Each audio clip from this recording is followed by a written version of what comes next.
The CIA kept people awake as long as 12 days, and people did lose their minds. So it just got worse. This is a good opportunity to remind people that they knew that this method, torture, enhanced interrogation, whatever you want to call it, was approved by the Supreme Court of the United States. And also, it led to zero actionable intelligence. Because it turns out when you get tortured, unlike in the movies, you just lie to stop the torture. You just say whatever you want them to hear because you just want the pain to stop. You're like, yes, I am the mastermind of 9/11 and 9/12 if you want that to be the case. Information received under duress and torturous conditions like this have never led to actionable intelligence. Okay?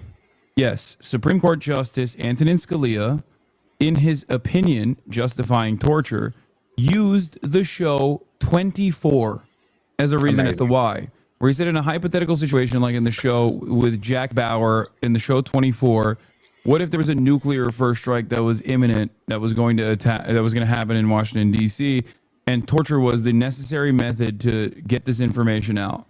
That is a real thing that has happened, coming from the brilliant mind of Antonin Scalia, a real former Supreme Court of the United States justice who died in a hunting lodge, I think. And worse and worse. And I kept waiting for somebody to say something. Life appointments These are fucking techniques crazy. were successful in gathering intelligence. Well, see, that's the thing, is all of these techniques were unsuccessful in gathering intelligence.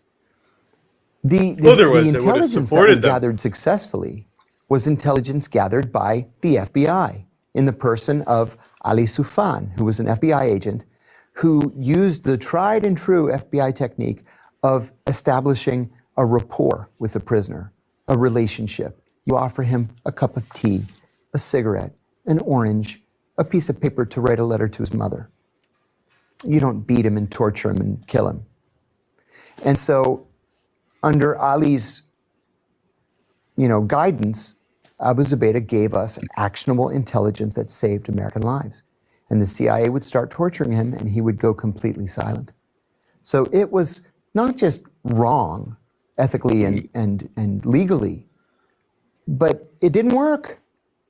If anything, it just made the situation worse. What was the turning point that made you decide to go public about this torture program? This program was so clearly wrong to me that I anticipated someone going public, and no one went public. Well, I resigned from the CIA, effective spring of 2005, and went into the private sector. In December of 2007, I got a call from a reporter from ABC News, which is one of the major major networks in the United States, the American Broadcasting Corporation. And this journalist said that he had a source who said that I had tortured Abu Zubaydah. I said that was absolutely not true. I was the only person who was kind to Abu Zubaydah. And he said, well, you're welcome to come on the show and defend yourself. I didn't know that was a reporter's trick. I'd never spoken to a reporter before. I said, yeah, I'll think about it. So this guy was in the CIA at this point for 25, 30 years. And he had never spoken to a reporter before and got tricked by a reporter. I don't believe a single damn thing that is coming out of his mouth, dude. That is crazy, okay? You got baited by a journalist. Well, 2 days later, President Bush gives a press conference in which he looks in the camera and he says, "We do not torture," like that. And I said to my wife, he is a bald-faced liar. He's his CIA wife. His wife is also in the CIA. Looking the American people in the eye, and he's lying. And then 2 days later, he was walking to the helicopter to fly to Camp David. And reporters always shout questions at the president when he's walking in a helicopter. And usually he just goes like this, like he can't hear, and waves. They can always hear. So a reporter shouts a question about torture, and he turns and he says, well, if there is torture, it's because of a rogue CIA officer. And I said to my wife, Brian Ross's source is at the White House, and they're going to try to pin this on me because they were angry that I was the only one that declined. So I called the reporter, Brian Ross, and I said, I'll give you your interview. And I decided in the days leading up to it that I was simply going to tell the truth. No matter what he asked me, I was just going to tell the truth. And that's what I did. And what truth was that? The truth was the CIA was torturing its prisoners. Torture was official US government policy. It was not the result of a rogue. And the policy had been personally approved by the Fucking president. real. So the Second FBI goddamn began truck I got investigating me stuck at the in a CIA's fucking behest. dumb They spot, investigated me for an entire year, from making December no of sense. 2007 to December of 2008. And they determined that I had not committed a crime, that torture was illegal, and it is illegal to classify an illegality. And so they said, oh, you're free to go. So my wife and I actually went out that night to celebrate. Yeah, famously, Okay. The CIA, he just said, it's illegal. Basically, if you're doing something illegal, it's not classified. Everything the CIA does is illegal. yeah, by definition. That's a very dumb thing to say.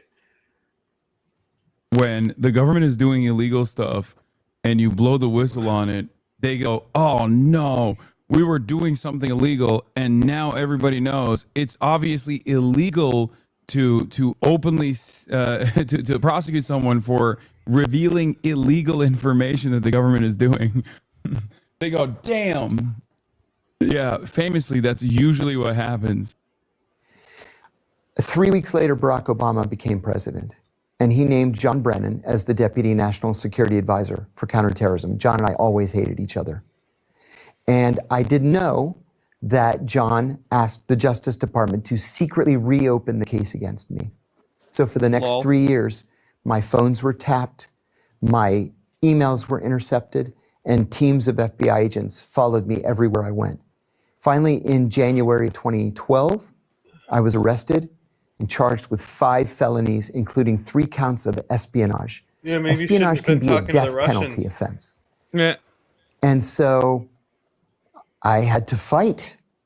I was confident in my heart that I had done nothing wrong. The espionage charges were thrown out. I hadn't committed espionage. But I had 5 children at home. And I had gone bankrupt because of the legal fees. I actually still owe my attorneys $1,150,000 that they'll never see. I'll never have that money to pay them. Well, And so the Do you think there's any truth in what he's saying? I mean, yeah, everything he's saying is correct as far as like all the broad strokes of what he's talked about is 100% correct. Yes, the CIA had a torture campaign. It was made legal after, and he is the whistleblower on the torture campaign.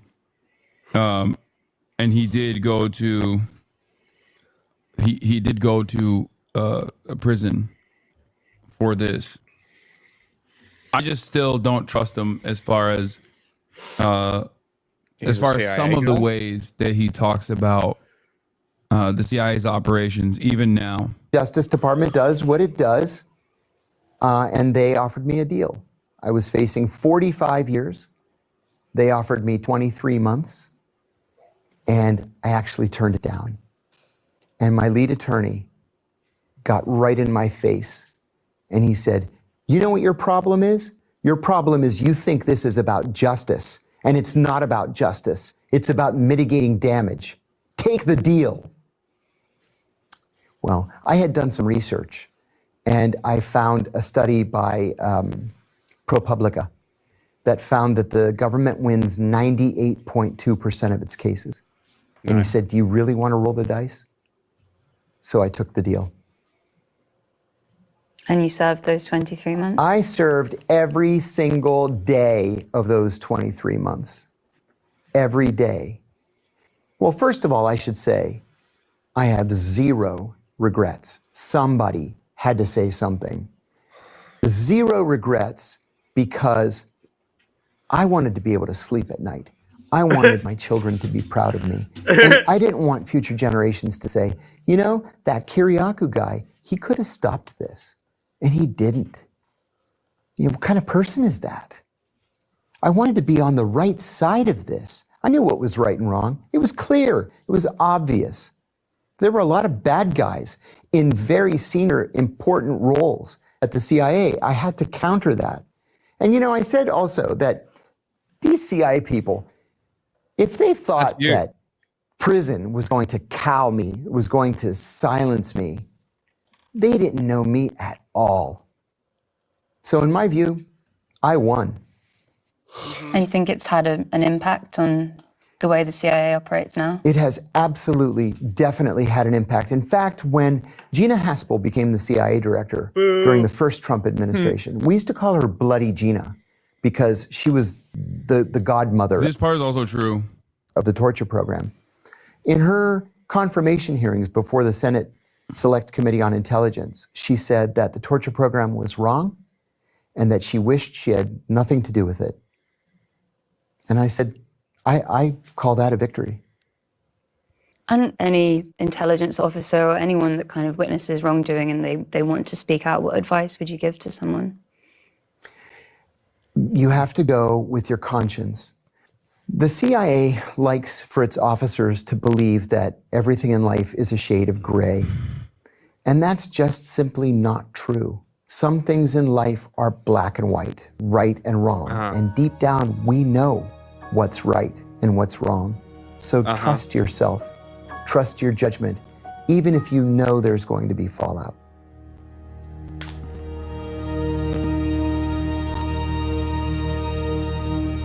We knew that we were being hunted by the Special Branch. Well, she looks crazy. I mean, he's an interesting dude.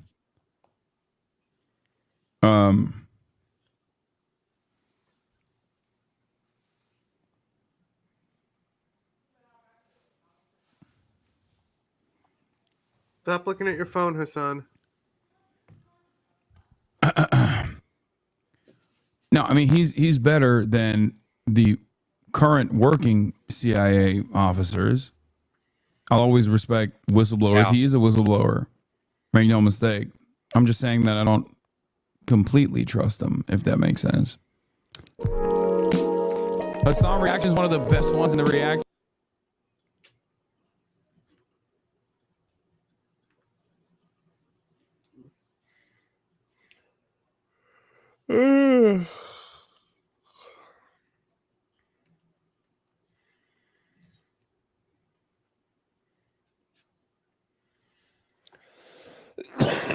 Anything good on the 6 o'clock?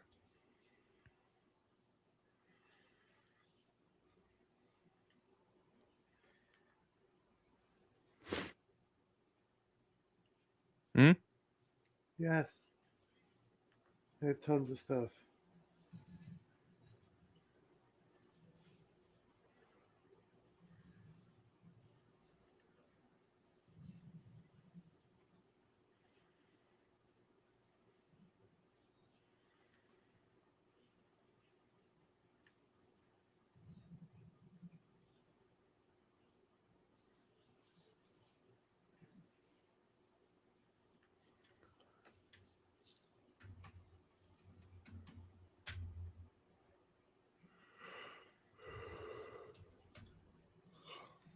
Come on.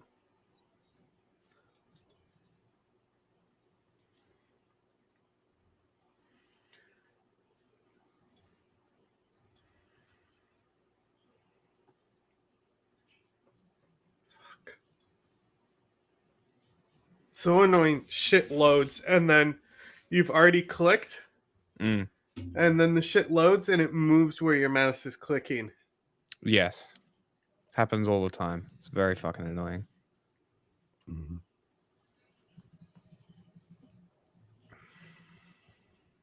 Sam Cedar, Emma Vigeland. It is Casual Friday, ladies and gentlemen. Joining us from the Bituation Room, Francesca Fiorentino. It's very hot in this situation room. Sorry, it's like really hot in LA these days. I see you're having Anyway, to how fan are you guys? yourself with Yeah. notes from your from your. Oh, there's like a few talking points that I have. Yeah. Wonderful pals. May every day be another what is it? Wonderful secret. You know, enigmas never age. Are you still talking about Jeffrey Epstein? Someone wrote into us and said, I didn't realize this, Mountain West leftist. Those engaged in illegality frequently use coded language. Think of all the words for drugs. Enigma just so happens to be an anagram for gamine, which means girl. I can't speak French. Gamine. Which means girl or young woman in French. I mean, do we That need seems to like do a this breach. kind of thing to know? I mean, never age. Have you noticed that? Of course I know French. Seems like a massive breach. I'm still on the fence. I need more. You need more I information. need something else. Yeah. My God. Beautiful time. It's been a while since I've, joined you guys. Last time things went really bad for this country. So I hope they stay at the equal amount of awful. I'm talking about, of course, in Brooklyn on that fateful night. That was not the last time you've been on. It was. What? No, Pretty that's not sure. true. No. Pretty sure. No, that is not true. Okay. All right. It's Well, getting you're not very with us hot. in- Very hot. That was in person, and I mean, God, having to keep it together on stage as just like Kamala, it was immediately apparent she was losing within like the first The first hour. results that came out were like, oh, she's down everywhere she needs to be doing well in, and Trump is roaring. I was like, Yeah. well, I hope this turns around at some point in the night. Oh man. No, I kept on being like, no, because the early states get the red states get their ballots earlier or something. It's the same day voters. It's the same day voters, guys. And then we were going back, and we went back, and now we're in the sunken place and desperately trying to get out of it. I'm actually going to be back in Brooklyn on October 13th. You guys should come. I'm also going to be in Seattle on August 1st and 2nd. Matt Lieb and I will be there, so I hope everybody gets tickets and comes to see me live. Oh, you're going to be Room. at the Rainier Mountain. Rainier. Do they still call it Mount Rainier, or did Trump change the name of that place too? No, I He think just that's did the McKinley, right? colonial name. I It's think not Mount Jefferson Rainier. Davis. I think Mount Rainier is the colonial name, if I'm not mistaken. So that stays, yes, Rainier Art Center on August 2nd, 8 p.m. Ijoma Oluo, awesome author, talked a lot about Palestine. We're going to talk to her, and it'll be a good time. So come. And then Friday, Laughs Comedy. So that'll be tight. Live entertainment is getting crushed by the economy, y'all. Like, this is, I know we're going to talk a little bit about CBS, but it's crazy because LA obviously now is being terrorized by DHS thugs everywhere, saving us from the scourge of delicious street tacos. But, we're suffering, like entertainers are suffering because like the pandemic fucked us. The strikes fucked us. Sorry, I'm real F-bombs up top. And then with Trump coming back in, Apparently, in this video, there's some epic Tim Pool nonsense. Excellent. Gave after Trump's victory, saying we get to say the R word again, because now they get to say the R word, and they're like, what's next? What can we get to say next? What are the market's crashing. That's so hard. Yeah. Don't ask The questions. attempt at comedy is the most offensive part of that video. Just right? consume product. Well, where he has to say like a couple times. And then Kennedy he bombed, and then Kennedy Steve. comes in to save him. No, because it's so striking. I watched that clip multiple times, and I think every time my jaw is on the floor because they're openly just saying, why don't we normalize calling one another Nazis? I mean, every joke has a shred of truth. That's what makes it funny, and that's what he's effectively saying. So the one guy's like, oh, God, I don't know who they are. But I'm trying though to figure out the construction of this. They call us Nazis. They call us fascists, right? And that is a pejorative term, I guess, in their mind, that is just sort of like brought out to make fascists less than the rest of us. And we're going to reappropriate that term so that we can liberate ourselves as Nazis and feel some pride in being fascists. Well, we made them do it. I mean, Right. the left really needs to stop calling Nazis Nazis because that's why they're doing Nazi stuff. Because She's we're funny. calling them we're calling them C words. Cunts. No. Just C word.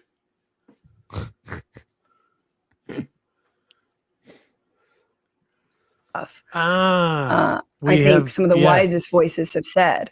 Look what that you it made is- us do. We wouldn't It's have the name been calling. Nazis if you didn't call us Call them Nazis. cunts. Duh. No. Yeah.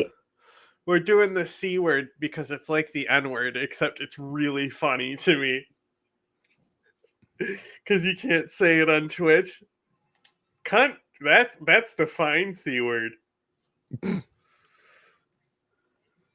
do you mean you can't say C word on Twitch? What? No, we can't use the C word. You'll get banned for racism. I'm Australian. If they ban me, that's racist. That's, for fuck's sake. Cunt is the fine word to say. We're not talking about cunt, you cunt. I know what you're talking about. Why would cunt be racist? Because it is?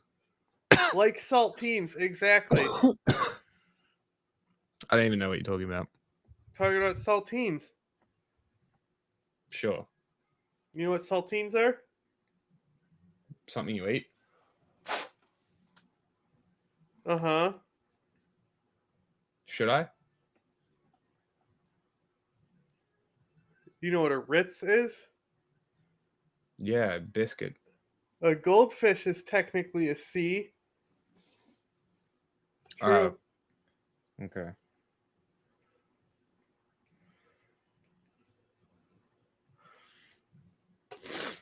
LeMayo biscuit. Yeah, I know. That's what I thought too. A biscuit is a cookie, idiot. Who the fuck says cracker for a fucking Ritz cookie? A Ritz biscuit. Fucking weird Americans. Okay. It's like you guys fucking using one word for everything. Bro, you can't say that word, for fuck's sake.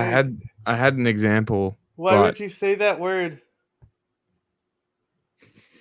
You said the C word. You're gonna get us banned. It'll be fine. There's literal signs in the shopping centers, in like the supermarkets in Australia. They're They the call cracker you a aisles. cunt. No, they're the cracker aisles. Well, So yeah. you get all the crackers. No. The point is Like just that Pilates. the point is that saying the C word is very funny. Okay. I didn't realize you were talking about that. I've guys been over count? this a few times. That I'm starting that because I was watching FD Signifier and he was like, Okay. "Oh wait, we're on Twitch. We're gonna call them the C words." That's fucking funny. Have you guys got these, or are they an Australian only thing? Those are saltines. Ah, okay, different name. Okay. Because I like calling people salty a different saladas. brand, but that's a saltine. Saltine cracker. Yeah, it's just salt in the biscuit. Yeah. Normally, you guys call normally this is like if you fly in a plane, that's probably what you'll get. Okay. Like it's a very southern common chicken places have it's a very biscuit, common they're like thing that they might like. bread. Like maybe at the end of a meal they might leave some of those crackers or something.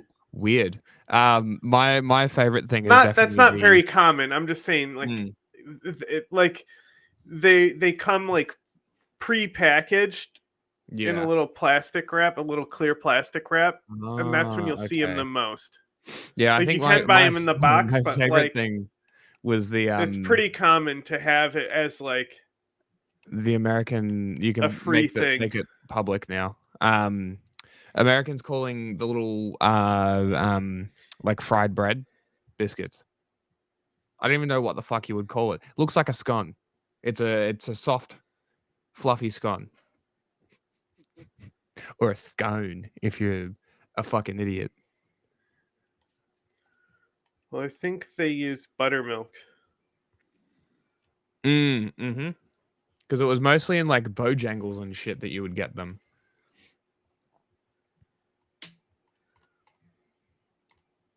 Like the real southern chicken places. Not the fake ones like what's the Christian one that's closed on Sunday that has the good buffalo sauce? Chick-fil-A. The chicken biscuit. And then like we discovered that you also have chicken biscuit, right? That's also a cracker. Yes. They're just like chicken stock flavored salt crackers. It's called chicken and a biscuit. Is it? That's probably what it is called here, but it's this. We talked about it before. It's the same brand. I just always called it chicken biscuit because those are the words that are like bold on the box. You know? No, it's actually a different thing. That's an American only brand, but I know exactly what you're talking about. Here, this is ours. This is like an older one. Oh, okay. It's like an Australian only one. No, see, it says chicken in a biscuit on the package. That's the other one, the blue one. That's our box. Yeah, I know, but it just says, oh, it is chicken in a biscuit. Interesting. Yeah. What's the same brand? Same. Might be. Yeah, it might be, but we also have chicken crimpies. So shapes. I'm sure they're produced in different factories. We have this is probably because if it is the same brand, it might be different subsidiaries inside companies. Yeah, we also used to all be the same brand of chicken and a biscuit, but then it's acquired in America by a certain company and in Australia by a different company. Yeah, because it disappeared for a minute. Technically a different company now. Yeah, it disappeared for a minute and then it came back. But these are the brand that we have. That's like the biscuits that you get. So like the chicken crimpies down the bottom are the best ones in my opinion. The same thing, just chicken stock flavoring. Vegemite. Yeah, those are awful. Vegemite flavored things are not good. I create room. You ready? I'm waiting. Okay, I create it. I wasn't going to dig Heil twice on stage, and then you called me a Nazi. I thought, though, that comedy was legal again.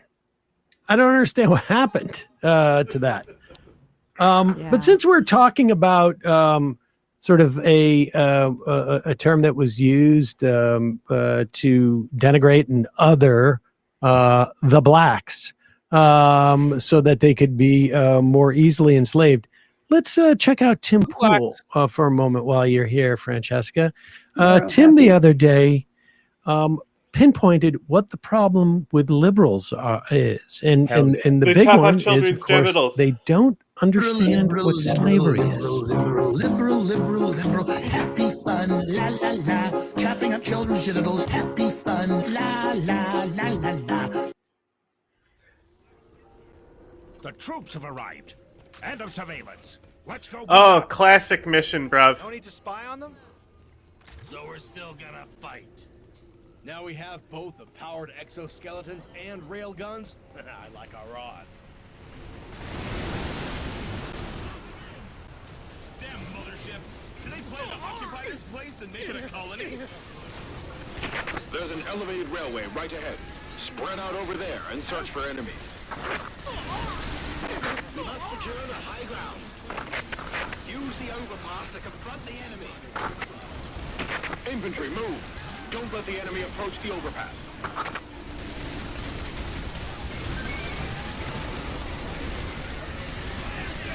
DE-202 to ground units.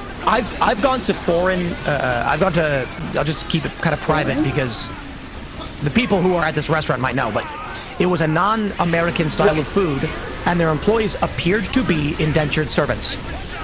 And they got very mad when I pointed something like this out. That's legal. Pause it. Wait. Can I Wait, guess wait. it's sushi? Can I just guess it's sushi? With the boys? I went to foreign. No, they'd have the sushi with the boys is brought in. The boys. Wait, are the boys The servants? sushi with the boys. Don't we have the picture of the pool table? I mean the poker table. Oh yeah. We gotta bring do. that up. The sushi Are with there the a bunch boys of is dogs brought. playing around it? No, it's actually they have a sushi with the boys poker table at Tim Pool's place. So it's not. I mean, it's not It's sushi. the same table? Oh, this whole time they've been. Do you remember this mission from 5? I didn't see that coming. Oh, we got the railguns. Eating sushi off the poker table? You I'm use sure sushi they- as the Damn. chips. I'm using these guys for like. But I like how he said like I'll they see you appear on to be Yellowtail. indentured servants. How do you what makes someone appear to be an indentured servant? They look Asian. Yeah. Oh, okay. Yeah. Oh, got it. Of course. Good. I've gone to foreign. I'll just keep it kind of private because the people who are at this restaurant might know. But it was a non-American style of food, and their employees appeared to be indentured servants, and they got very mad when I pointed something like this out. What did you say? That's illegal. You're allowed to do that. Like if you live in say like China and you're like, I want passage to the United States, so they, okay, we're gonna have you work a debt off for us. We don't do that in the United States. The issue is that children cannot enter into these contracts. Children cannot agree to be smuggled. That's trafficking. Children who are on a farm doing labor illegally in this country. Pause it for a second. Also, I kids should aren't allowed tell to work. you. Hold on. I mean, just in case, for any of our foreign restaurateurs listening, even if they're adults, you cannot traffic them in this country. You can't Well, but if they're your aunt or mom, it's always like a grandma peeling a bunch of fava beans in the corner, and you're like, she's been at it for a long time. That's not indentured servitude, though. That's just love of the game. But I will say, it's not clear that he's in the United States. I went to foreign ... What? I don't want to name the cuisine. I think he's talking about the Japanese restaurant that he frequents all the time and took Kanye to and talks about it a lot in West Virginia, where he's from. Like, Because if he said like, yeah, it was a Japanese or a Chinese restaurant or whatever, it would pretty be there. There's only a few options. there's probably one in a Exactly. 50-mile radius of where he's at. All right, but let's debt just off. go back. Go ahead. Legal. You're allowed to do that. Like if you live in say like China and you're like, I want passage to the United States, so they, okay, we're gonna have you work a debt off for us. We don't do that in the United States. The issue is that children cannot enter into these contracts. Children cannot agree to be smuggled. That's trafficking. Children who are on a farm doing labor illegally in this country, kids aren't allowed to work on farms like this to the degree that they're having these people. That would then be upgraded from indentured servitude to slavery because they don't have a choice. And so here we are. The question is, you know what I think? You know what I think it is? I think it's because the American liberal thinks slavery is a black man in a field being beaten. Yes. They don't realize that slavery complicated affected than that. every level. You hear this? Yeah. Slavery is when you don't have a choice. So I guess American slavery is ripe, considering many people don't have a choice but to work multiple jobs just to survive. I guess that doesn't count. Only when the yellows and blacks All do it. he's technically saying is children can't consent, but once you're an adult, it's your own fault. Yeah, I guess. Enemy spotted. Still a fucking stupid take. Yeah, that's why I put it on.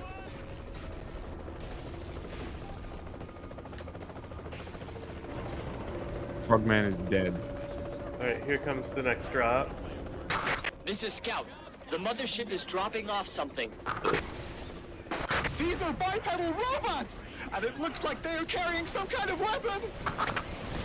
Androids? No, this is the first alien mission. Yeah, so they're androids, aren't they? Oh no, they're No. actual aliens. Engage enemy robots. Destroy them. Bullshit. They just think they're robots. I've seen aliens deploying giant walkers to destroy Earth on animes, but I never thought I would see this in real life. First aliens and now a robot army? It's a robot army! This city is about to be taken over by the robots!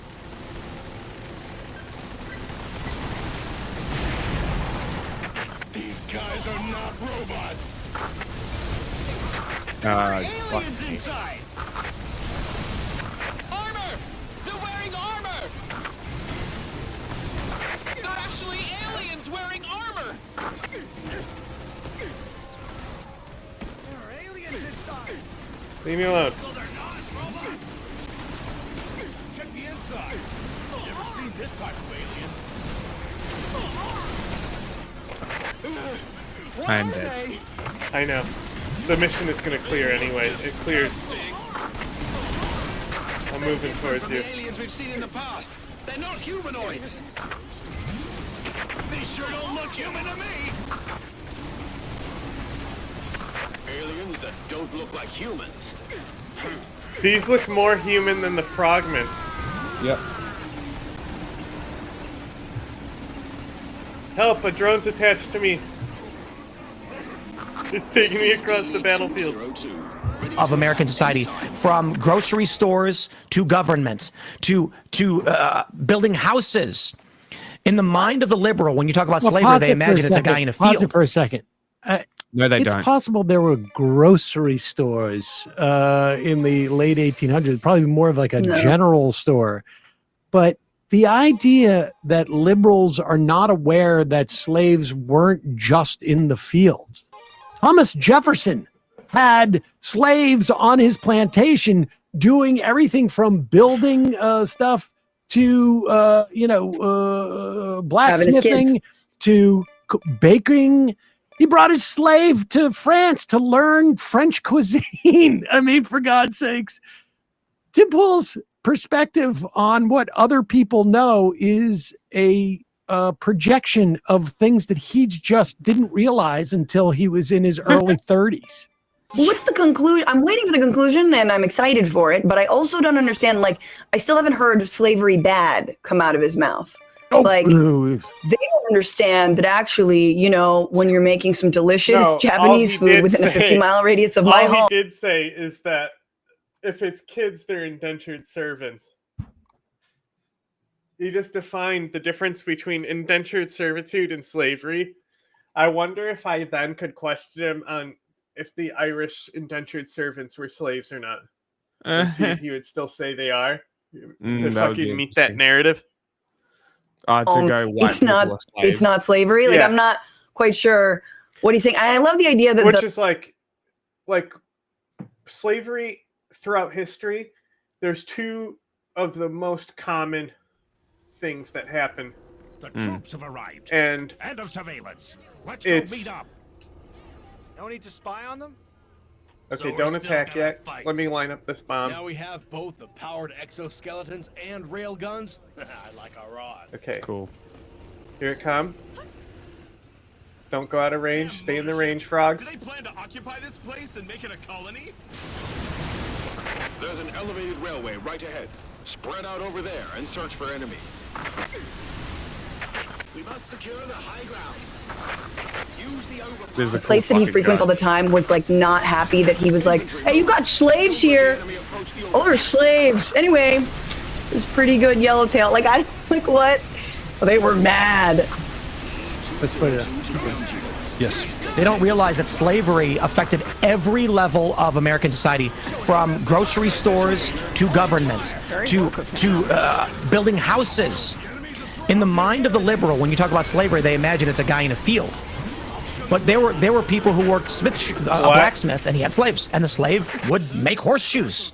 What he's saying is, when I identified as a liberal, this is what I thought. Because now that I'm a conservative, everyone thinks identically to me. So when I was a liberal, everyone must have thought the same thing. I missed a crate. Can you grab that for me? Nobody was hitting him, but that was not his choice. He did not want to be there, and they were enslaved. Wait, so I see. Nobody was hitting him. I got news for you. If that guy tried to leave, he would be beaten. There were also things called house slaves, where there were often, women who they weren't supposed to be beaten because it was better for the master to rape them when she didn't have, welts all over her face or body or things like that. That I don't know any liberal that has said that slavery was just confined to the fields. Liberals know that the people making, the barrels, like coopers, in other words, those were also black people in Virginia. Like the Smiths, This is the him point he's trying to make? This is him finding this stuff out very recently and then projecting it on like no liberal ever told me before that there were slaves that weren't just working in the fields, and so I just assume they don't know this. It's kind of DeSantis-y, like they had skill. Remember when DeSantis was like, "Oh, slavery actually they learned a bunch of great skills underneath that," and maybe like I said, yeah. Jefferson brought one of his slaves to France when he was there for a year or two to learn French cuisine and bring it back. And the amount of labor violations for child laborers, by the way, has been dramatically increasing over the past few years. And you have governors in red states like Sarah Huckabee Sanders rolling back paperwork requirements for employers when they use child labor, because it's quite obvious that they're using children who are undocumented, and they don't want to have a record of that. So if he was so concerned about things that resemble indentured servitude in this country, perhaps he would address it. But the caption of this video from Timcast, just this bottom thing, makes me think that, can we put that up? The American liberal doesn't view illegal immigrant children forced to work on farms as slavery because they don't understand what slavery truly is. And the liberal media refuses to report on it. Just how they frame it. So the question is are you essentially saying that these ICE raids are they liberating said it must these? be a Japanese restaurant. It's got to be Mexican. Why? Because he's saying the way he's framing it. Mothership overhead. Stay sharp. Like he's looking at these Mexican children and realizing they're slaves in the restaurant. Maybe. Maybe. Stop, leave my APC alone. Okay, we're in some trouble. Engage enemy robots. Your APC died. Yeah, it just happened to be next to him when they spawned. I have another one. I've seen aliens deploying giant walkers to destroy Earth on animes, but I never thought I would see this in real life. First alien to know a robot army? It's a robot army! This city is about to be taken over by the robots! Killed one. These guys are not robots! I got this one locked down. Armor! They're wearing armor! They're actually aliens wearing armor! There are aliens inside! So they're not robots? Check the inside. Hell yeah, my fucking lightsaber fucked his day up. What are they? They look disgusting. Did they like accidentally switch this audio with the introduction of the frogmen? I don't know. They sure don't look human to me. Aliens I love that they think the frogmen are more human. Yeah. We suspect that the aliens are not wearing armors, but spacesuits. Wow. Spacesuits? The outer layer is covered with You're a gonna have to take protective down this armor building that is to get me. bulletproof. But its most important function is to prevent them from getting harmed by air pollution. So they can move freely in the polluted air. I see. They're well trained! And they have advanced equipment. Ah! There are pilots that have received combat training. They really hate the rapier. Enemies coming from the right. These fucking C words. From the left. Those aliens! They take buildings as shields! They're deceptively fast for their size! I use buildings as shields. Fall back, or we'll all die! There it goes. Now it's going to trigger the end. From behind! They're attacking from the rear!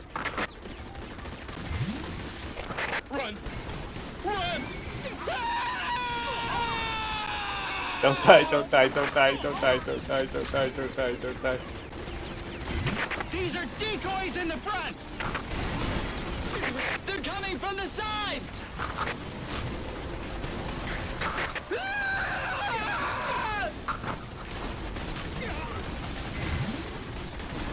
We're gonna die soon! There's a bunch of aliens! It's over. Call off the operation. All units retreat. It's too Come on, late. come on. Please. Please. Please. Trigger the end. Let's hide. Get into the building. Yes, please. We will send out the rescue teams. Please. Ah!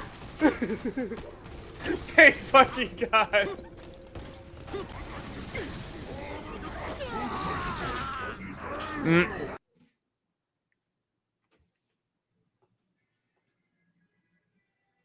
Kids. That is exactly what he is saying. So that's the implication. Well, ask them. Ask them if that's the case.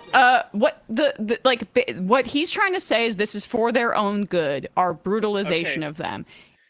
You should remember this one as well. This is the egg mission that's at like a flat power plant with the queens. It's kind of like the drone mission because as you break the eggs, you'll aggro them. So you'll need something for the queen and something for the eggies.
Play the video. If he was interested in addressing labor exploitation, join all of the left in talking about raising the minimum wage, in cracking down on companies that abuse children in this way, on allowing these people to become citizens so that they can have full rights and protections and they can't be Fuck! I just remembered I had new cruise missiles I wanted to test. They're protecting the eggs. I think the Queen Ant right there at the beginning, throw cruise missiles right on her right in the beginning. Maybe that will be a good plan.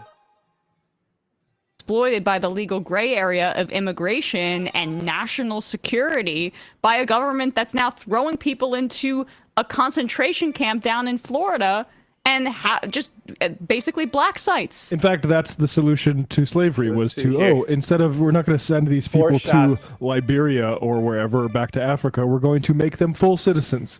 And we're going to be citizens next to them with full equal rights. Right. Yeah. I mean, I think it's Okay, simpler they're than just- you guys are making out to be. I think he's basically same just cruise like missiles. slavery wasn't that bad. Increased because firepower. You didn't just work in the field. It's the Ron DeSantis thing. It's the same old thing. They were taken care of. They were offered poker and sushi with the boys. Like that's what he thinks slavery was like. And also there's a little bit of an implication. The poker and sushi with the boys, they're mocking him for asking Emma after the show to hang out and play poker and eat sushi with the boys. That like Tim it Pool when wasn't Emma was on his just show. black people. Like I feel like he wants to sort of take go this there. Like he friggin' was eating at a restaurant, and yet again, it's very like Asian coded that and it wasn't just black people. That's the vibe I'm getting. But yeah, I mean, here in LA, people, street vendors are being swept up off the streets, and their children are working their stands and carts for them. And it's just insane what is happening. Nannies are being disappeared. I'm on like mom groups, Nannies are being disappeared from like nice neighborhoods, people who can afford nannies. And their kids are being put in like the back of ICE cars to wait. It's a really wild time. We're like in a very unprecedented moment right now and continue to be. It's only gonna get worse. Do we have more? Is there more on that? That's it, Matt says. But like on the part about him arguing that it slavery, it might be a good thing. I mean, or that it wasn't that bad, Francesca. That actually kind of that might be logical based on what he's arguing in terms of like the construction of his argument. If he's saying it's a good thing for these ICE raids to happen because they're being liberated from, I don't know, the worst parts of slavery, the ones that work in the fields. Now this would be a good narrative. The reality is that immigration enforcement is a tool of bosses to keep these employees in check. And slave country. To take we're actually I was just gonna say, I would love to see some kind of like ICE how we raiding. You know one why of they can't? Because they're already so dehumanizing. Yeah, well, it's also because they rely on them so heavily. Like we Like always they already said it. shaped it around racism. Yeah, but we always said that like we always went after conservatives and like, yeah, you guys really need that slave labor to keep your fruit prices low. We always said that. We always went on with that. So it would be kind of funny if they turned that around. Can you turn the volume of the video down a little bit? Yeah, when I'm done dying to this Queen Ant. This is DE-202, ready to attack anytime. DE-202, target confirmed. These job sites and walking out with the boss. Never happened. Please designate targets. Well, Sam, I think that's a very harsh way to frame what we're trying to do in this country. Did you hear that she feels the Epstein stuff is a distraction? Oh, absolutely. But anything to take the heat off of my massive failures in Texas are good. No, Sam, you're confusing Pelosi, Francesca's Pelosi and Kristi Noem. This is I didn't get. Pelosi's here. Oh, I see. Now, Kristi Noem, Sam, I think is much more here. Activated much the nose more a little bit bimboistic. more. The nasal. It's every single muscle in your face must be activated, and as soon as we roll out new alligator Alcatrazes, you're going to see some things you have never seen before, and we're going to go after podcasters. Indeed, you're going to be held at what we're calling in Montana grouse Guantanamo, and you don't want to be attacked by a grouse. It's quite something else. God. She tried. I don't have enough makeup on. I apologize. Where is it? Damage. What should we talk about here? We got a bunch of clips. So Don Jr., Matt just saw this, has weighed in on the Epstein stuff. He's defending his dad. My father has a very specific way of speaking. People all over the world have mimicked it for decades. The insanity written in the Wall Street Journal ain't it. I love that. Wow. This ain't it. And everyone knows it. Also, in 47 years, I've never seen him doodle once. Give me a break with the fake I've never written a journalism drawing. Doodle. Now, that's kind of a sad thing to say when he says I've never seen him doodle once, because it turns out that he's a doodle machine. Dude, I love this. Oh my God. He loves doodling. Those are actually He really pretty good. loves That's doodling. amazing. Yes, and he loves to doodle the two things he knows: big building and women's tits. All you got to do is turn those skylines to the side, and then all of a sudden he's got basically his drawing of a woman's body. I mean, what the amazing thing is like, if the argument is this is a fake, It's the strongest vehicle ever. it's so if it's so obvious what Donald Trump sounds like and it's a fake, why wouldn't they have made it more like this is a big beautiful card or something? Right. Like, you know, like what? I think, like, yeah, Don Jr., it needed to be like, in 47 years, I haven't seen my father. That's, I think, the proper way to say it. It doesn't matter whether he's doodling or not. He just haven't really seen him much. But I just think it's so on brand and so funny. And this is what's annoying about how comical Trump is. Because of course he would draw the New York fucking skyline so horribly, so third grade, learning how to like shade and do like draw cubes over and over and over again. It's so corny. Yeah, it's impossibly corny, and I like, why would you fake things like, okay, so in this article from the Wall Street Journal, they also have a letter from Alan Dershowitz in it, where it had a mock-up. So clearly, Ghislaine was saying, get creative, people. Dershowitz's letter included a mock-up of a Vanity Unfair magazine cover with mock headlines such as, who was Jack the Ripper? Was it Jeffrey Epstein? I am at the edge of the map. By the way, Jack the Ripper murdered sex workers. Wait, this is in 2003? He's making jokes like that? Okay. He joked that he had convinced the magazine to change the focus of an article from Epstein to Bill Clinton. Dershowitz, who represented Epstein after his first arrest, said, "It's been a long time and I don't recall the content of what I may have written." He said it under there. But it was just a massage, and she was definitely 18. Yep. I mean, what do you think of, like, I'm obsessing a little bit about the sloppiness of the cover-up, and maybe other people don't care about it, but I think, like, this is a way to really hit at Trump's credibility, and I know it sounds insane. I ran into a wall such and got fucked. But, like, okay, does this break just like some the sort red of drone trust mission, I with the think new MAGA people? too many got aggravated. What's your assessment? Yeah, I think it absolutely, I mean, super anecdotal. Like, I know someone whose mom is like stalwart MAGA and is having just a crisis of faith. I think there's a lot of crisis of faith. I mean, true believers, It's like, a perfect way to you know, phrase it. Democrats release weather bombs and, you know, cloud clustering or whatever, seeding, whatever, like true believers in that stuff, obviously anti-vax. And of course, like, what I think they really should have nipped this in the bud before. Like, someone should have brought the line down and said, okay, you can be good on the anti-vax stuff, but don't make too big of a deal of the Epstein thing in case we win. But they did. They really hung their hat on that.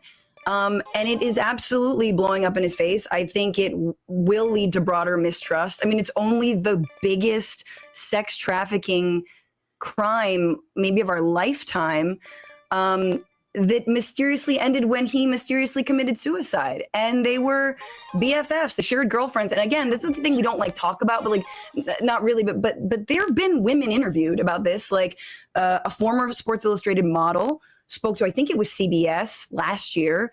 And she was like, yeah, I was Epstein's girlfriend for like a couple months. And he introduced me to Donald Trump, and Donald Trump immediately started groping me and trying to kiss me. And it was really weird. And it felt like a game between the two of them.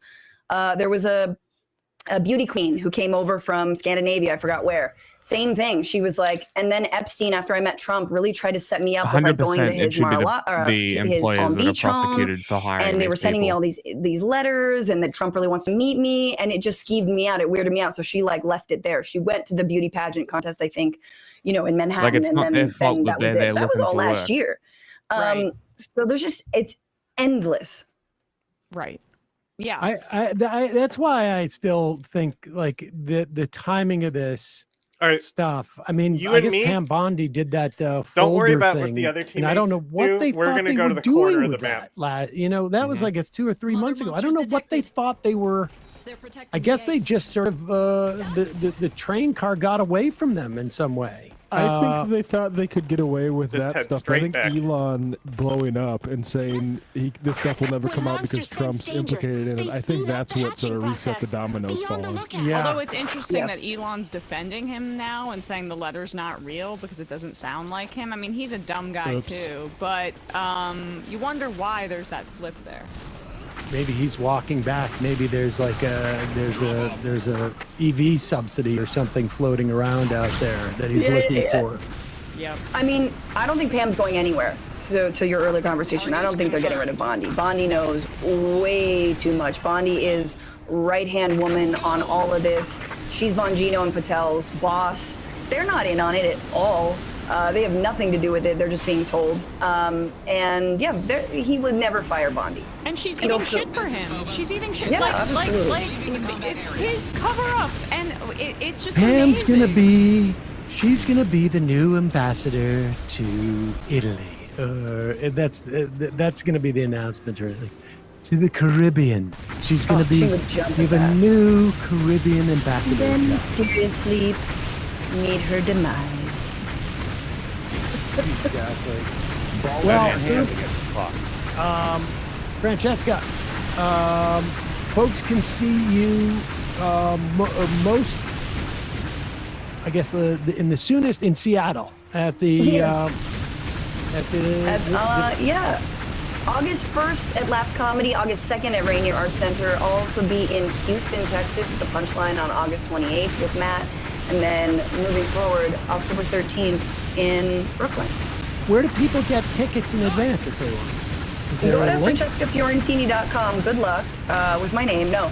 I was gonna say. There's a QR code. You can also go to bit.ly TBR Seattle. Bit.ly /TBR Can't you do Seattle. something like a Fran F or something? Fran F? I don't know, just as your website, franf.com or something. FranF? No. You've got a name as ridiculous as mine, as Italian as mine. You want everyone to spell it all out. All of it. All of them vowels.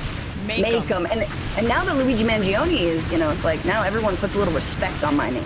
You know? Oh, yeah. Yeah, that's absolutely. All right.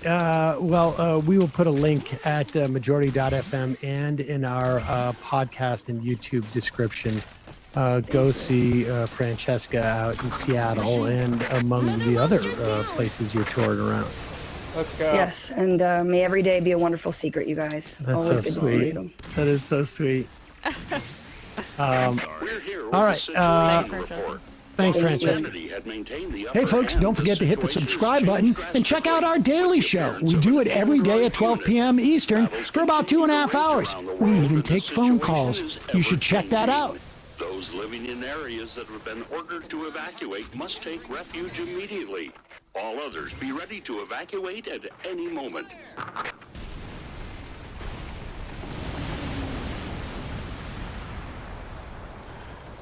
Podcast host Carl Zuck. Now, for those of you who've never come across Carl before, he was born in China shortly after the death of Mao Zedong, and personally experienced the rapid transition from poverty to prosperity, and eventually moved to the United States, where he gained his citizenship, but also an education in electrical engineering. Eventually, however, he transitioned into media, where he spent much of his time challenging many of the Western narratives, the propaganda narratives about China. He's currently based in Bali, Indonesia, where he hosts the very popular geopolitical podcast Silk and Steel. Carl, it's a pleasure to have you on the show today. Thank you, Ahmed. Thank you for inviting me. So, Carl, I wanted to speak to you and get your perspective on the 12-day Iran-Israel war. By this time now, it's been a month, so we have a pretty clear picture of how Israel was able to carry out their attacks, what Iran's weak points were, what their strong points were. Obviously, we know that Iran visited both Russia and China for a conference, and there was potential discussions about soliciting new equipment. So I wanted to hear from you and get your assessment. What did you make of the war, and what do you think Iran needs to do next in order to secure their position in the region? Well, first of all, Israel bite a little bit more than they could chew. I mean, Netanyahu has a vested interest in expanding aggression against country all throughout the region because, for one, he needed to stay out of jail. Otherwise, he will be in jail on corruption charges. True. So he needs to be the wartime president. And this is why he expanded Israeli operation against Gaza, but also aggression against Lebanon and Iran. And however, for the Israeli strike against Iran to work, he needed to loop in United States because Israel on its own is not sufficient to take on Iran, a regional power. This is why Netanyahu has been traveling to Washington. The Israeli lobby had a very intense lobbying effort to drag United States into a Middle Eastern war. And we saw that Iran could handle Israel easily on its own because Iran has tens of thousands of missiles. This is the first time, Israeli have suffered consequences, real consequences of their aggression. They can no longer be the aggressor with impunity. Tel Aviv, we saw the missile that turned off the lights, switch off the lights in Haifa. We saw Tel Aviv getting bombarded with missiles, and Iran can just keep this going. This is why, despite Israel have probably the world's most advanced missile shield system, not just from Israel, but also United States, the entire NATO. They park their missile shield system all around the region in order to intercept incoming Iranian missiles. Yet those Iranian missiles still find their targets. This is why Israel sued for peace. For ceasefire, because they know they couldn't continue at this pace. For one thing, their economy is nearly collapsing, not least because they were committing a genocide in Gaza, but also they cannot sustain a normal life under constant missile barrages. And a lot of the Israeli settlers, contrary to what they claim, they have places to go. Many of them have multiple passports, and many of them are getting the heck out. And you cannot maintain a settler colony without settlers. This is why they had to call a pause. And from Iran side, there was a popular Chinese internet meme, in China, a lot of people also monitoring this conflict. And the popular internet meme in China is that Iran has a very strong spear, but they need a stronger shield because what we saw was Israeli air superiority. That meant the Israeli F-35, Israeli F-16s were able to launch missiles against the western part of Iran, where many of the Iranian missile launchers were located. Now, one biggest advantage that Iran has is position of tens of thousands of missiles. But if their missile launching is getting interrupted by Israeli airstrike, obviously that's not ideal. And they needed to upgrade their air defense system so their missile launcher will be protected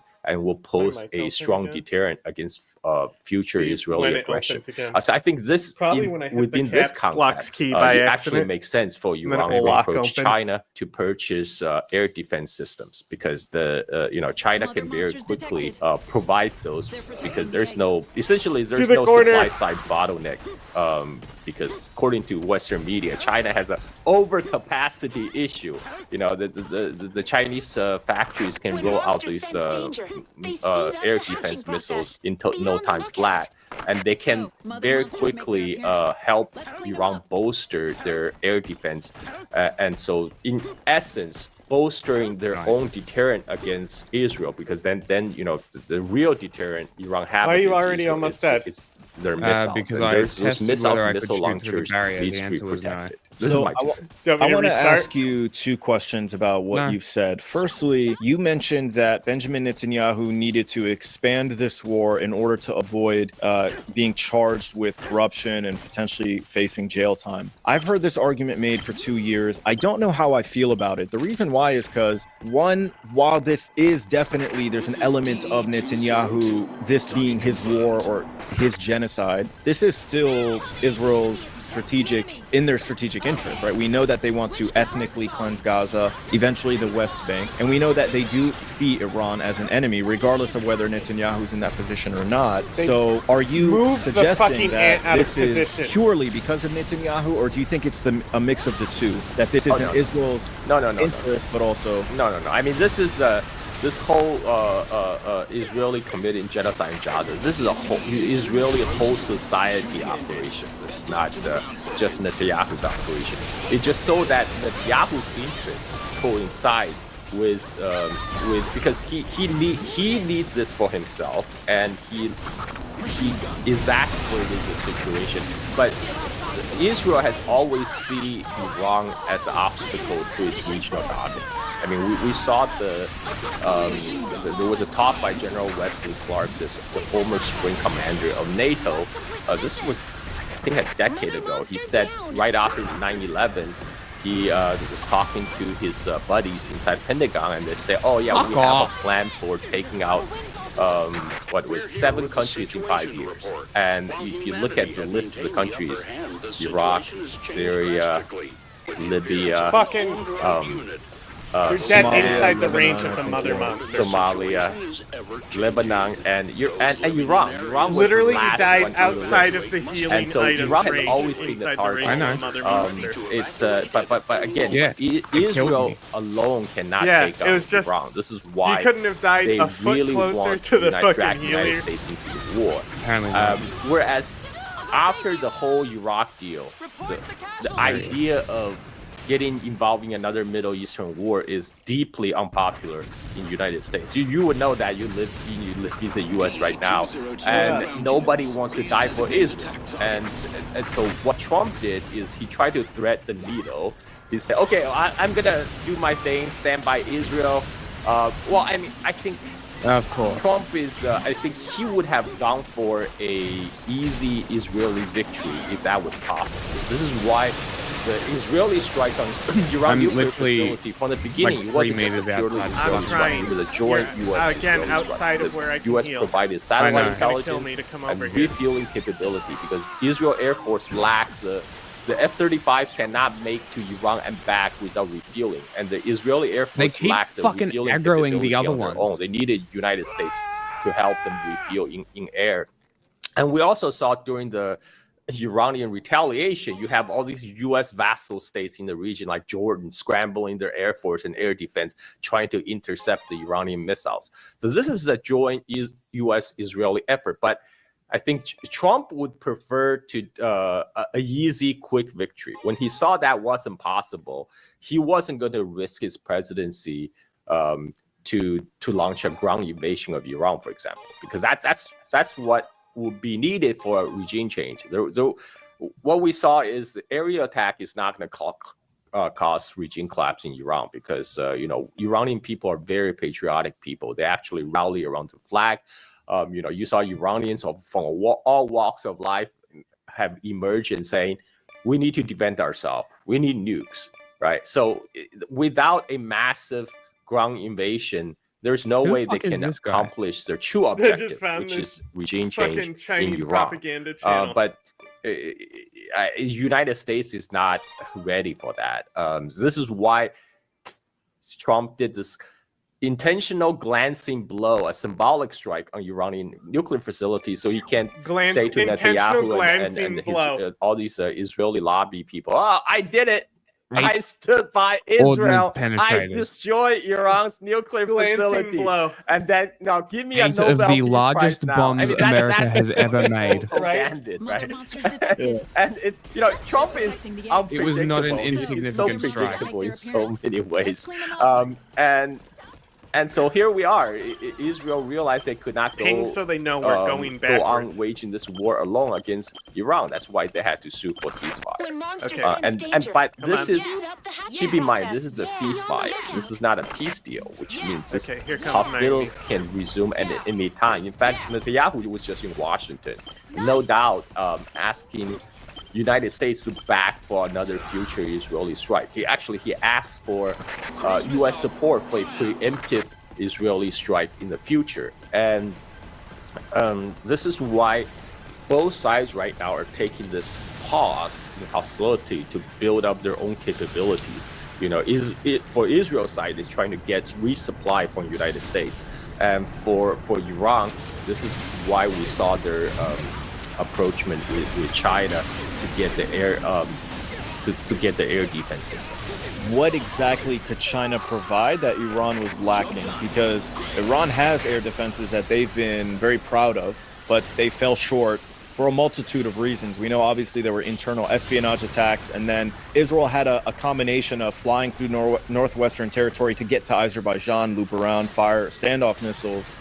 We haven't seen any video evidence of Israeli fighter jets over Iran's airspace, but we know that they did get over their airspace. So it's not like they were flying deep into Iran at will, but they did still establish the same thing. Regardless, they were still flying all, projectiles, drones, firing standoff missiles. So what would China provide? Is it more layers of air defense? Can you comment on this? Do you have any knowledge about what specifically China could do to help Iran bolster the air defenses other than just swapping systems? Well, actually, so Iran has for a long time, for a variety of reasons, they try to rely on indigenous capabilities because Iranians are very proud people. They see themselves as an inheritor of the great Persian civilization. Independence and sovereignty is very important. This is why they kick out the Americans in 1979 in the first place. They don't want to have to rely on outside power for their own national defense, and they always stress on indigenization and also people need to keep in mind there was an international arms embargo on Iran until October 2020, so it was only lifted very recently, and Iran did try to procure air defense system from Russia. There was deals signed for S-300, S-400, and as well as Su-35 fighter jet. But all these new defense systems, it takes time to set up, and it takes training. You need to send your ground crews and your pilots, for example, over to train first before you receive the jets and the air defense system, so you know how to operate them. So all those things took time. And what looks like it was Israel in cahoots with the United States. They used the nuclear negotiation as a ruse to lull Iranian leadership into a false sense of security, and this allowed them to do this sneak strike. Israeli admitted it themselves. They said, "Oh, we did to them like a Pearl Harbor and 9/11 in one." I'm like, okay, did you just compare yourself to Pearl Harbor and 9/11? This comes straight. That came straight from the horse's mouth, and so they had the element of surprise, and also they also have apparently now we know they're heavily infiltrated Iran, but I do think they kind of blow their wad in the first few days because they activated all their Mossad assets, who are now being cleaned, being ferried out and cleansed out of Iran right now.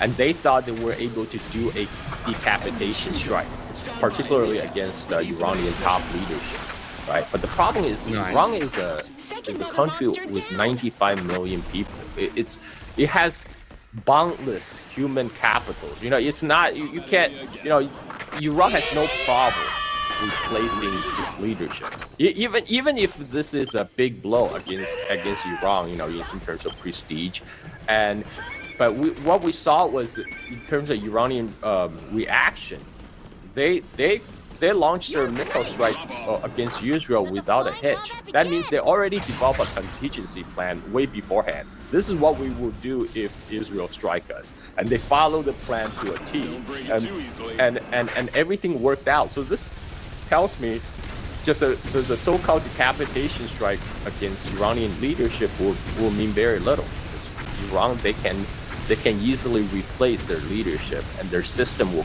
continue to function. As what what we did saw was there was obviously some limitation to the Iranian air defense, right? Because they had to, as the war went on, Iran had to rely more on their missiles from the eastern side of the country, where Israeli couldn't reach. Whereas the western side of Iran, where actually Iran has some more advanced missiles, there were less less launch from those regions, possibly because of the Israeli threat. And Israel, they were launching airstrikes from within the airspace of like Syria, probably Jordan or Azerbaijan, because Israel is very close ally with Azerbaijan. And so Iran needed desperately to shore up their defense, especially on the western border, to make sure there's not any kind of vulnerability or any kind of hole gets plugged. And this is where China can provide a very quick solution, like some may even call it stopgap measure, because these are some serious holes in the area. Iranian air defense that needs to be plugged, and it just so happened that Chinese defense system can very quickly give them the capability to have the defense capability they didn't have before. This most importantly to protect those missile launching sites on the western side of Iran. So, can you explain to my audience what the relationship is like between China and Iran? On X, obviously, people were very emotional, angry, panicking, and they were like, why isn't China and Russia doing more? And I saw people saying, well, the Chinese and Russian position is Iran is doing just fine. It's not as bad as you think. But let's say Iran were in a sensitive position. Is Iran so important to China and Russia, but let's focus on China, I guess, that China would potentially not get involved militarily, but step up and provide them with whatever they need? Well, first of all, I understand why people China would only give them what they want if they invaded a different country. One of the regional powers that was actually seen being doing anything about Israel, right? Because they supported Hamas, they supported Hezbollah, they supported. If your goal is to genocide 25% of your country, then China will give you $1 billion. Now, this is what they get for their support. This is why they're targeted by Israel. And but from not even Iran once, on man. its own can handle Extermination Israel. complete. This is Now we See, can once get the facility back online. Once we beaconed them to show them we were all going to the corner, Yeah. and they got the fucking game plan, boom, easy mission. Israel cannot cause an existential problem for Iran. Just the size Group of problem, the aliens. capability. What Mountain would Spring. tip the balance? This Really, is a we're stealth talking mission. about U.S. direct intervention, if in case of a U.S. war against Iran, but that hasn't happened yet. So there's on one hand, Iran did not ask for help from Russia and China because they knew they could handle it, and if U.S. do get involved directly, that's a whole different equation. And I'm sure in that case, Russia and China would back up Iran, whatever they need, because neither China or Russia wants Iran to fail. This is right now, U.S. is essentially waging a three-front war. They have a proxy war against Russia in Ukraine. You're an idiot. Through their own proxy in Israel, they're trying to destabilize the Middle East, and then they also try to contain China in the Western Pacific.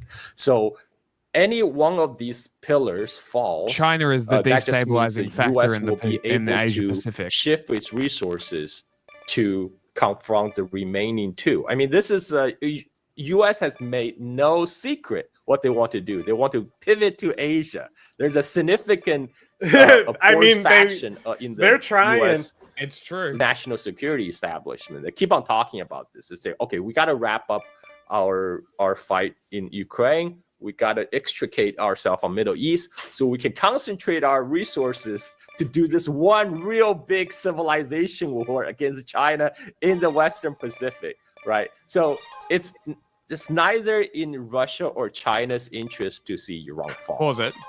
And this is why it's really in nobody's interest for nations to fail. So I got this real handy dandy tip for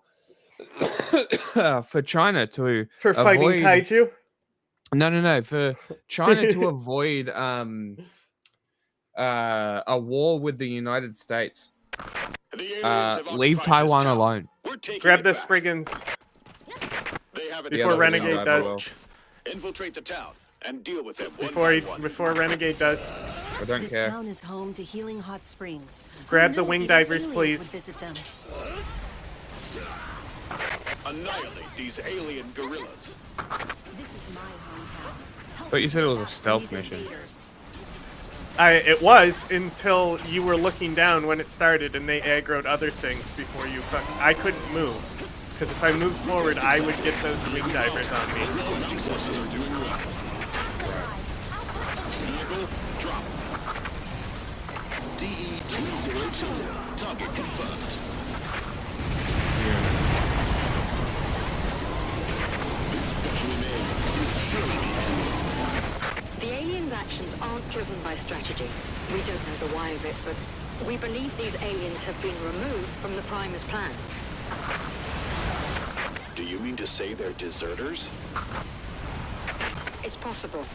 We haven't confirmed any other aliens teleported since that time. We may assume this group is acting independently and in self-defense. So do they run away? Technically, they are, Or was it a because they're being teleportation accident? warped here against their will.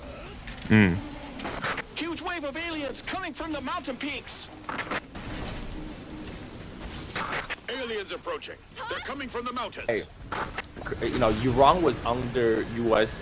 and European sanction for a very long time, particularly Why? sanction on its lifeline, the oil and gas sales.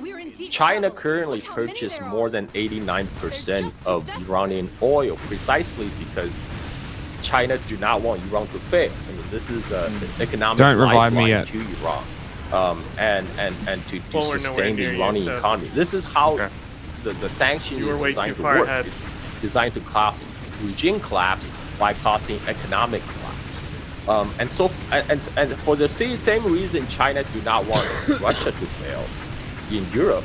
It does not want to see Iran to fail in the Middle East because they know if that happens, all resources of U.S. military-industrial complex then will be concentrated on China. China is the last big juicy target.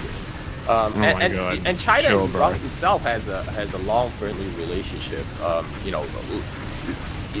Even in the modern times. I'm not even saying like stretch back to the ancient Sasanian time. That's true too. But even in the modern times, China and Iran have maintained a friendly relationship. But what's keep in mind is the relationship between Russia, China, Iran.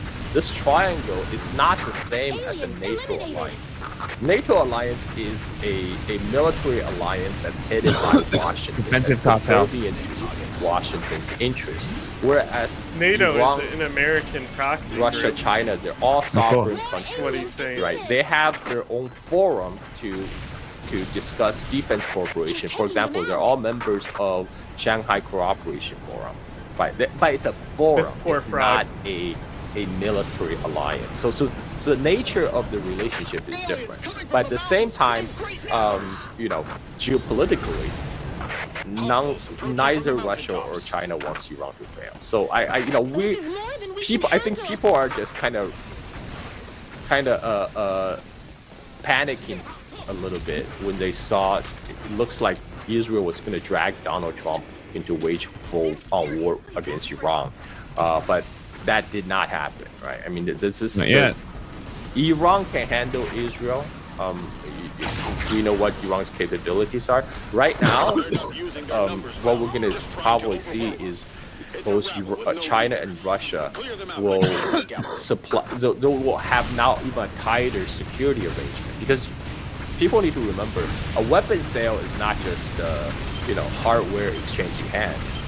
We're not like fighting for a them. weapon Please stay with system, the team. you need maintenance, you You're on need the wrong training. side of the map. There will be exchange of personnel. So this is a decade-long relationship building comes down this exercise. side. And so the weapon sales from China to Iran or from They're Russia coming to through Iran, a filter where that we're would necessitate able to a hit tighter straight on integration in single between file these line here. countries' national security Just get my establishment. jetpack back. So until that tighter integration happens, based on what you described, it sounds like China, Russia, and Iran kind of have a decentralized alliance where everyone can act according to their own interests, but they have a vested interest in one another, and there's strength to that. But that lacks a form of centralization that NATO has, right? And so do you think that's a flaw? Like, how do you do that comparing to NATO and all the support that Israel gets? And do you think that could potentially lead to a loss? Right.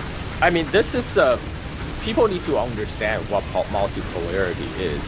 You know, multipolarity is not the flip side of NATO. We're not talking about like the Cold War where you have a Soviet bloc versus the Western bloc, right? The whole idea of multipolarity is that every country's independent sovereignty should be respected. You know, if you look at the BRICS, right? Well, you know, a lot of people look at the BRICS as alliance, even though BRICS originally started as a marketing acronym by Goldman Sachs to sell stocks. The whole team is now getting pulled out of position. It just so happened now it's economic forum. It's economic. Nobody is moved. What are you talking about? BRICS. They're literally trying to economic move forum. you. Look at the countries in the BRICS. You know, you have both China and India, whose interests might sometimes do not align. But the whole point of BRICS is all these countries can maintain their differences and they can maintain their independence and sovereignty. They're not answerable to one overlord the way the NATO answers to one. That is the world they're trying to build here. They're not trying to have a unipolar world where everybody must bend the knee to their master in Washington. They want to have a pro here instead of a con. Each country can pursue their own strategic interests, so there's a fundamental difference in the natures of BRICS and the NATO, and even the Shanghai Cooperation Forum and NATO, It seems all but the aliens that were given the teleported recent had development, gathered we here. will see an even tighter integration and tighter cooperation between Russia, China, and Iran, and this is simply due to the pressure that NATO alliance is putting on them right now. What a disorderly bunch. Very They interesting. just gathered here to try and survive. I said he's having a bad day. Given time, they would have scrounged up a leader and become a fearsome army. So We were able to I make want that to. There was a question specifically I wanted to ask. I'll have to come back to it because you said so much. It's like everything you say just unlocks 3 or 4 other questions. But if you're an idiot, Make sure, because your armor is so low, make sure you're positioning yourself behind me instead of being ahead, because you're going to get nuked because you only have like 200 armor. The fence, especially when we have a fencer, moving ahead of the fencer is just crazy. okay, so you said that China imports they purchase 89% of Iran's oil Upper hand exports. and okay, So this Iran is Green Ants. 100% dependent on China. Where do the majority of these oil exports come from? Do they go through the Strait of Hormuz, through the Persian Gulf, or are they going overland on this new railroad that has been advanced? Where is this oil coming from? And the reason why I'm asking is because one very powerful deterrent Iran has is threatening the closure of the Strait of Hormuz. But if that's going to hurt the country that they export 89% of their oil to, then that kind of removes that ability to enact that deterrent. Am I understanding that correctly? What exactly do we need to understand about this? Well, okay, so people have to understand the water transport beats land transport, just in terms of the cost, because the rail is great, but it cannot compare in terms of cost of ocean transport. So majority of the oil export from Iran still goes through the Strait of Hormuz. They still go through Strait of Malacca up South China Sea to China. This is why United States Navy keep on talking about choking points when they talk about containing China. They keep on talking about how the Strait of Malacca is a potential choking point. If a war breaks out, they can choke off energy supply to China. And this is also China's Belt and Road Initiative project.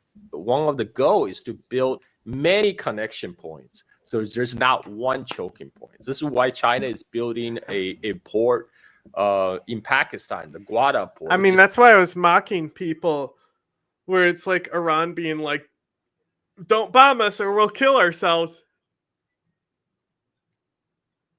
We'll do it. Like, okay, go ahead. Sits right on the near the mouth of Persian Gulf, and the idea is in the future they might build a pipeline that connects Gwadar all the way to Western China, so the ship don't have to travel to Strait of Malacca and up South China Sea, and that including the rail link. They just recently updated the rail link to Iran. Now, currently, most of the oil is still carried by tankers. In fact, these are carried by the so-called shadow fleet, which is Our guys are gonna because leave.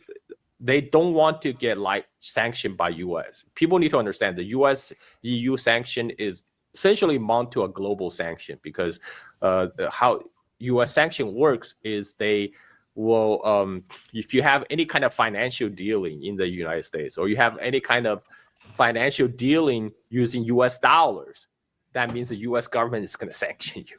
And this is what Trump meant when he put secondary sanction on Iran and Venezuela. That means any company that does business with Iran or purchase Iranian oil will be liable to U.S. sanction. And so these shadow fleet that will carry the Iranian oil to Southeast Asia. Oh, this is green a lot of them get unloaded, swap tankers, they get relabeled as Indonesian or Malaysian oil, and then they get shipped over to these private oil refineries in China, mostly located in Shandong province. Now, these private independent oil refineries, they're called teacup refineries. They're willing to take the risk of getting U.S. sanctioned because they're small operations. All their market is China. They sell to Chinese customers. They don't have overseas exposures. So they deal in Chinese yuan only. They don't have U.S. They don't have to deal with foreign currency exchange. They don't have to use U.S. dollar. So even if they get U.S. sanctioned by U.S. government, they won't be impacted as much. Whereas they were getting these Iranian oil at the 15% discount, and that's enough margin for them to risk the sanctions. And so this is what's happening. And Only a few aliens left. And I kind of lost my train of thought. Yeah. So the Strait of Hormuz and the deterrent Right. So, but China's still right now. The majority of these shipping still goes through Strait of Hormuz, obviously, and goes through Strait of Malacca, and those are the focal points that U.S. Navy constantly talking about. So I think closing down Strait of Hormuz is a big deal because that won't just affect Iranians. That affects all the oil from the Gulf region, right? Like that will impact all the other oil-producing countries like UAE, Qatar, Saudi Arabia, Iraq, Kuwait, everybody, and including everyone who imports from that region. Took his head off. So I don't know if that's. I mean, that's definitely say you later, cunt. One card Iran could play, but I think that would be like the last resort, right? That would be the last resort because this have potentially more far-reaching impact. Oil can be carried on rail, but that would be limited by the rail capacity, and it's unless they build a pipeline. If they build a pipeline, that will change the whole equation. But that's a multi-billion-dollar investment, and that's probably not in the stars anytime soon. But yeah, that oil pipeline will, more than any kind of rail link, will actually solve that problem of Strait of Hormuz issue. But at present, it takes like 10 years to build an oil pipeline, through Central Asia and to China. I was in Iran early May, so a little more than a month prior to the attack, and I was staying at this hotel, and there were Russian and Chinese people there, and at breakfast I would strike up conversations with them, And I asked them, like, what are you guys doing here? And they said, we're here for a conference, oil and gas. And, the Russian guy had a drilling company. The Chinese guy was representing a company that was going to sell this new piece of equipment that would make Iranian drilling much more efficient and reduce, like, it has less maintenance, et cetera, et cetera. So, yeah, I mean, you can see that, there's clearly an economic alliance, taking place, and it's represented by these business people from Russia and China. But that is concerning that, Iran's one deterrent, right, would potentially hurt China. But it sounds like it would just hurt everyone, and that's why it's just a final resort. And so the hope is that it never gets to that point. But it's not like, I think the misunderstanding people have is they think it'll hurt China more than America, where I think it will hurt everyone if they were attacked. It will hurt everyone. Yeah. Because what happened is oil is a fungible commodity, right? Like if the oil gets cut off from that region, people will have to purchase oil from elsewhere. It will just raise up the price of oil for everybody. So like, you can still get oil in the United States. The price will still shot up like 3-4 times because people are probably the same place you'll be getting those oil. Somebody will try to export it to elsewhere to China or Europe for higher price. Like all the Canadian oil probably going to go to China. You see how fast to get a better deal over there. So it's almost like shutting down the street it took me a minute to be able to aim with it because of how unwieldy it is compared to the smaller one. So you mentioned that there's this very interesting chain of like unofficial, like they're just trying to get around the sanctions. So you mentioned tankers swapping hands, moving, the oil from this ship to that ship.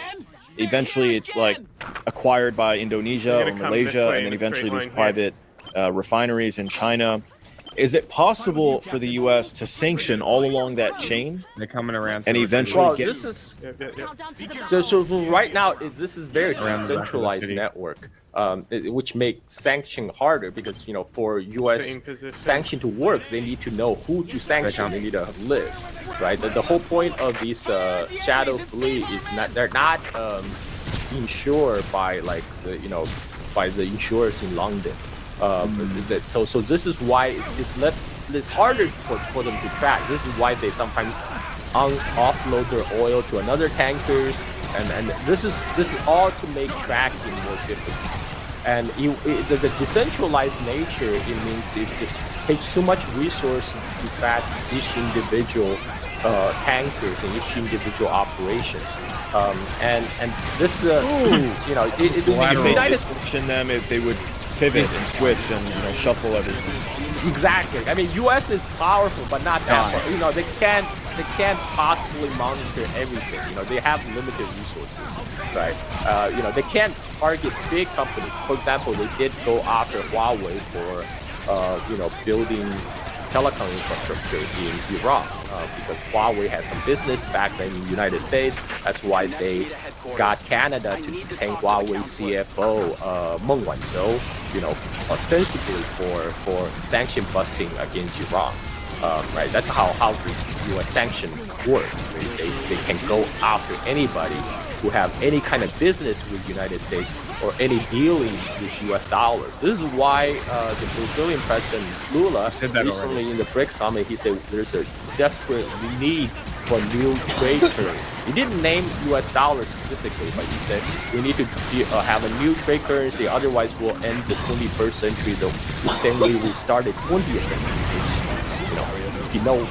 People know what happened the first start of 20th century. You have 2 world war, right? And of course Trump took umbrage to that and said, BRICS is an anti-American alliance. How dare they try to move off the U.S. dollar, even though Lula said nothing about U.S. dollar explicitly in his talk, and this is why he's slapping 50% tariff on Brazil right now. But which only encourages and bolsters his point.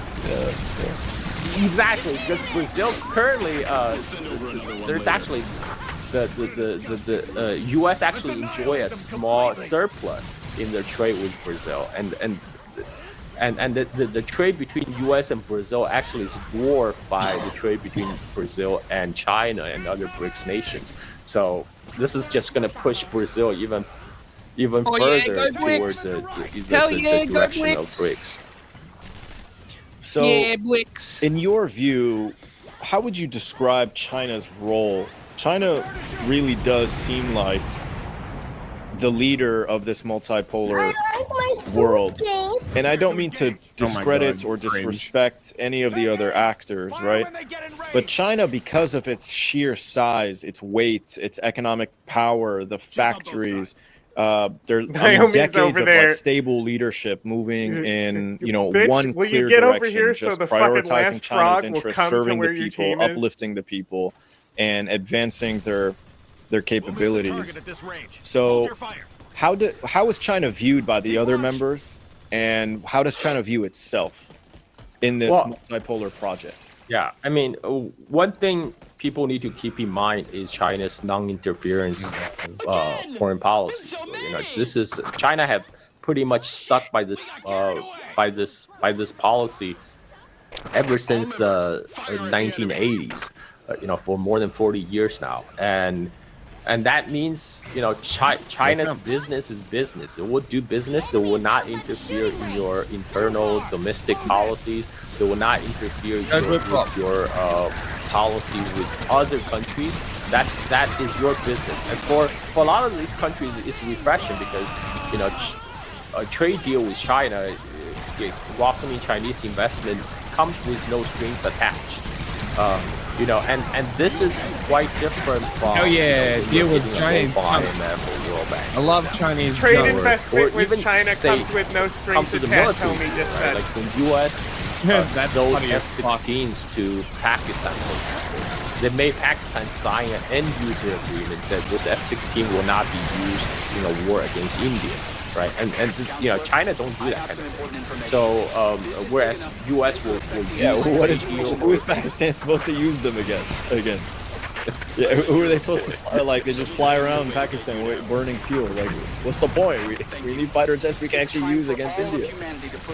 Yeah, so I mean, so this is one of the strengths of U.S. Chinese foreign policy, but this is also I know China also doesn't care who you use it against because they're trying to see how their weapons China perform. cannot extricate itself from the world and not get involved. I love that. But I also have to his remind argument people, of the despite US China's using strength weapon and sales its size, it for still diplomacy has to prevent limitations. war For example, between China, nuclear compared to powers the United there? States, it lacks the power projection capability. It's a bad thing. The U.S. have military bases all over the world. He's China like, only actually, have one.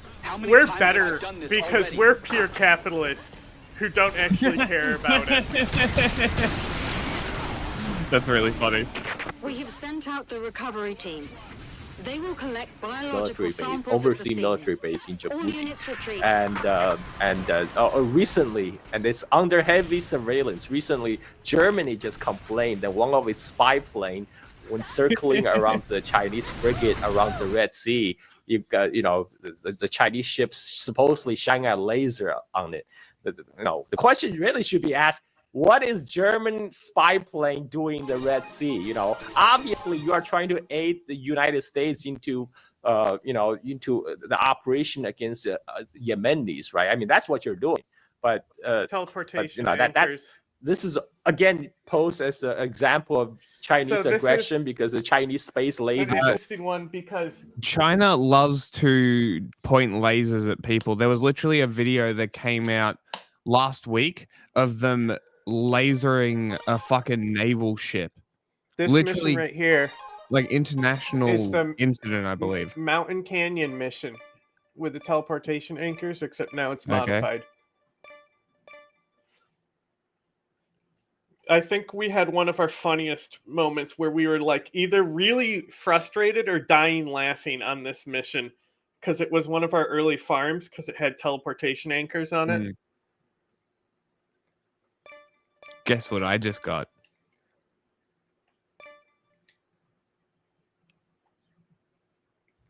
Ooh, yeah.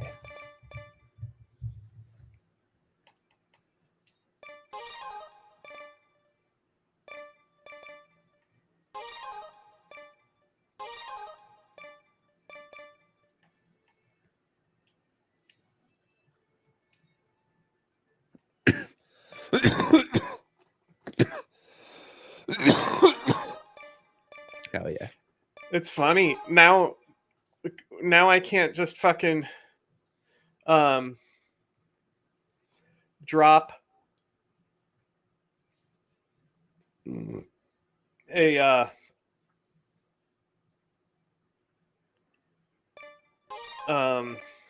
A10 strafe run and just take out the teleportation anchors instantly.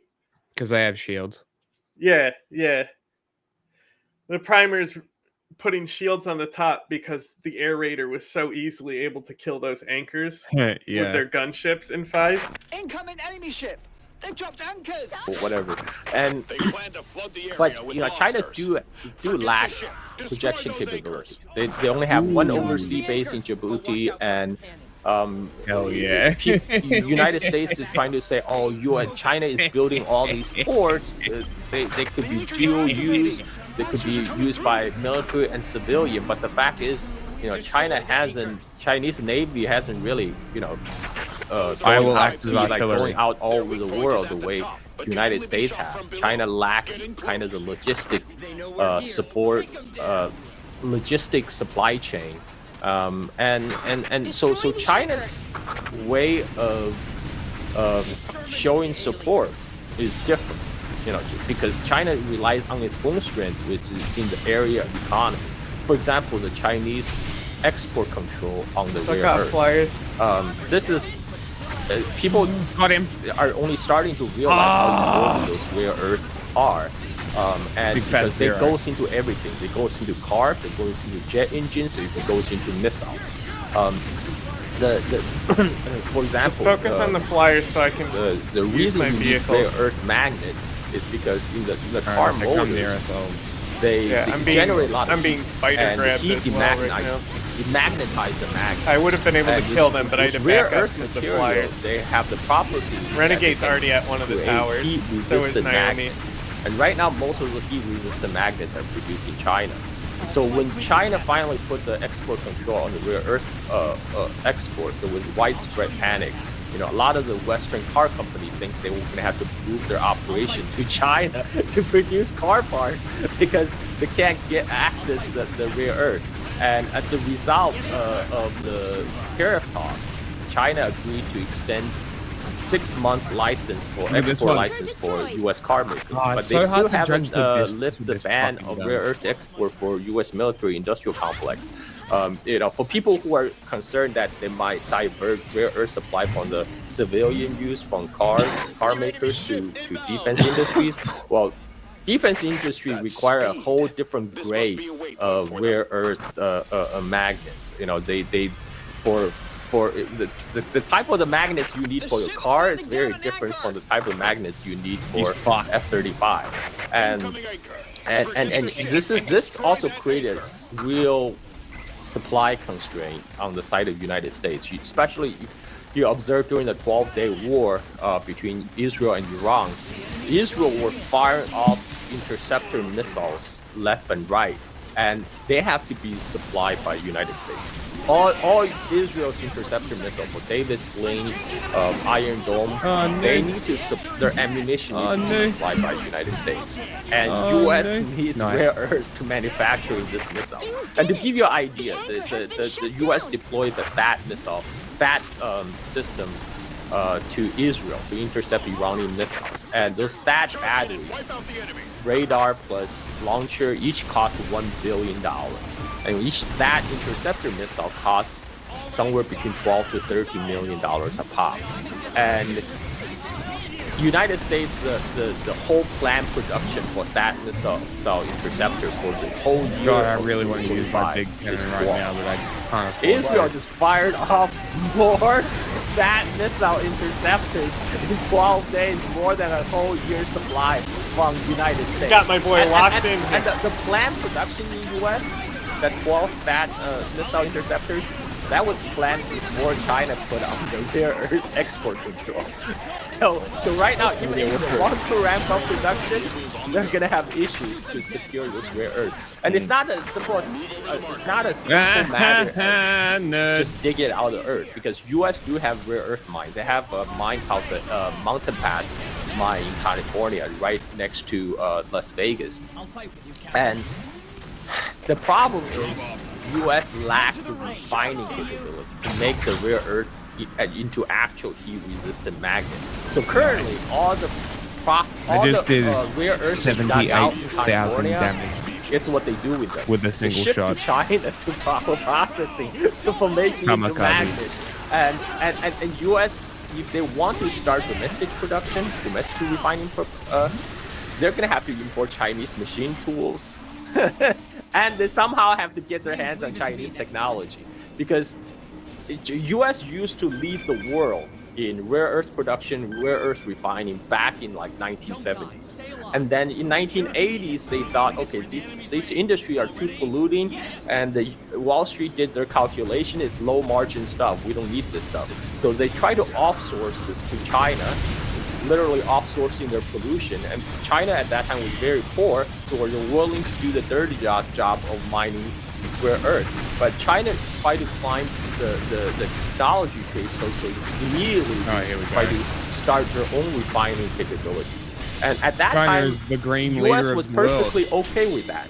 But people have to remember, that was 40 years ago. Those rare earth refining technology have gone through 2 generations of evolution. Currently, most of the IP associated with rare earth refining is all Chinese. So US, they will not be able to have a end-to-end supply chain of rare earth inside the United States for at least 10 years. Figure it out. You know, first you need to open up a mine, get a new mine up and running. Takes about 3 to 4 years under most optimal conditions. He's and then literally you need to build disarmed. the refining capabilities. You know, assuming they can poach some Chinese engineers and smuggle in some Chinese machine tools, you know, give them at least another six years. And you will take minimum of 10 years to get that set up. And in the meantime, you don't have rare earth. You know, your supply is running out. What are you going to do? If you could just tell us briefly where my audience can find you. You have the Silk and Steel podcast, correct? How often do you stream? Do you do it daily? Well, I'm a prolific shit poster on Twitter, so you can follow me there. But don't take my posts too seriously. Unless it's true, then do take it seriously. I do have my own YouTube channel. It's under my name, Carl Za. Right now I almost do a daily upload of videos because I'm trying to grow my audience, so follow me there. And I also run a Silk and Steel podcast on my Patreon page. This is where I focus everything on China, but also on history, because that's my real passion. I'm doing a chronological retelling of Chinese history from prehistory. Well, right now I'm up to 341 BC. So. Wow, well you guys have so much history. You guys have been around for a very long time, so I bet it's taken you forever to get here. So how many episodes have there been? Like, you put out probably 100 episodes at least. Like 350 episodes or something like that. Yeah, I already cover a couple thousand years, man. Yeah. So, well, you know, America, we only got 200 plus years, so a couple episodes will be done. So yeah, but yeah, that's great. So I'll flash this on the screen for the audience to see. Trust nothing. No laws. Free your mind. Everything is propaganda. Trust nothing. Everything is propaganda. Not us, though. Everything's a scam, but not this. You know what that's from? Fucking funny. This, of course, is Bumble Jack. No, not exactly. Everything's a scam, but not this. I'm even hearing that he went nuts. No, what's that from? That's from the Hawk to a coin. Anyone crazy? Oh my god. It'd be easier if you were out of your mind, if anything. That's why I don't know. Well, it's just a funny soundbite. Ow. I'll take care of it. Yeah, there was a suicide bomber there. I know, I was shooting him. I didn't expect him to blow up. famous for someone putting him on Bumble and, without his permission and... Or his pregnant wife's permission. Or his pregnant wife's permission, or, Bad time to make a fake Bumble of somebody when his wife is pregnant. He'd well, that's probably why people did it. Exactly. I mean, honestly, conservatives need to fire all these staffers who are all setting up accounts in their name in different locations, whether it's looking for gay sex or for adultery or what have you. It's all the pranks have gone too far. It was supposed to be an FBI investigation. Why doesn't what's the name at FBI get it on the bottom of who made the fake Bumble account with all of Jack's information? Very accurate fake Bumble account when his wife was pregnant. The FBI should be all over that right now. They should be. I also obviously owe Posobiec a personal thank you. He was the one that Mike Thurnovich hired to dig up old tweets of mine, and ultimately got me fired and then rehired by MSNBC in 1 week. It was one of the actually most fun weeks I've had in over the course of this show. And good for the channel too. And it was very, very good for the channel. And what's also funny is their lack of success in canceling James Gunn, who's having a huge opening this weekend with a Superman movie that's basically a giant middle finger to the right wing. I won't get into spoilers, but people can look that up if they want. It's pretty awesome. So Israel announced they banned it for anti-Semitism. Incredible. Right? So the fictional nation in this Superman movie, I'm not sure if you know anything about it. No. Okay, do you know anything about the actual subtext and origins behind Superman, his creators No and idea. stuff? He was created by Something about Jews? Right? Now, the Prince of Egypt, baby Moses, got sailed down the river, ended up freeing the people. Yeah. Right? So that's Superman. He was put in a basket, sailed down the river from God. His dad's name is literally Jor-El. Yes. El, meaning God. Mm-hmm. Kal-El. Well, his name is Kal-El, yeah. God, right? Mm-hmm. So it's very clear. Oh, heavy bomber phobos. Fuck yes. Right? And not only that, so this nation that's in the movie is decades older than Israel. Mm-hmm. So it was in 33, I think 33, 32, when this nation first appeared in the Superman comic.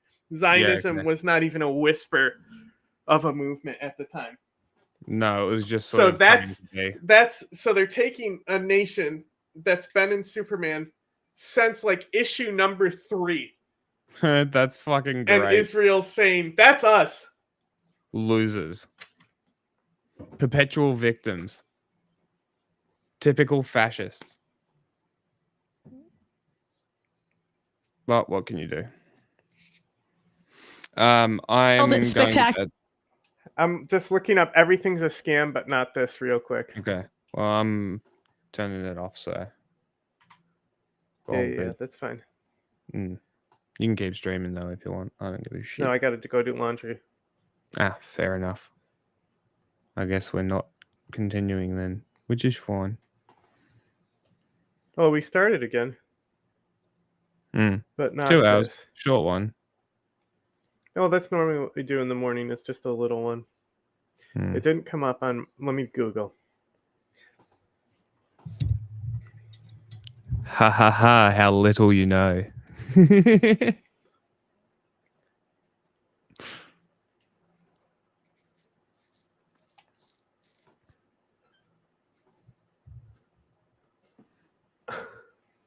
It's not coming up.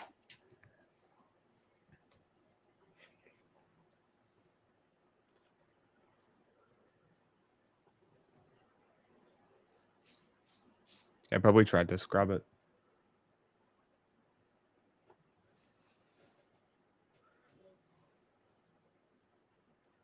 Damn. I don't know what to search to actually bring it up. Maybe up to a point launch. Nah, because it might not have been them. It might have been a meme that was going around at the time. Oh no, this one might be the Green Ant one. I don't know. Anyway.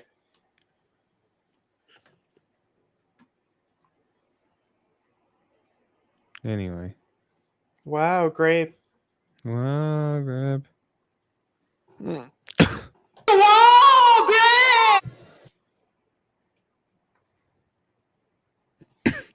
Okay. I bid you good day, sir. I bid you good day. Oh my god, my Phobos dropped so low. It has a 1 star in the reload. Gross.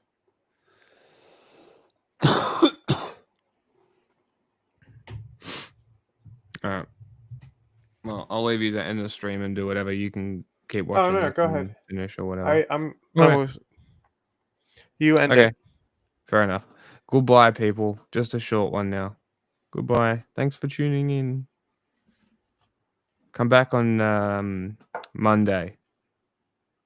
We might have a guest. We'll see.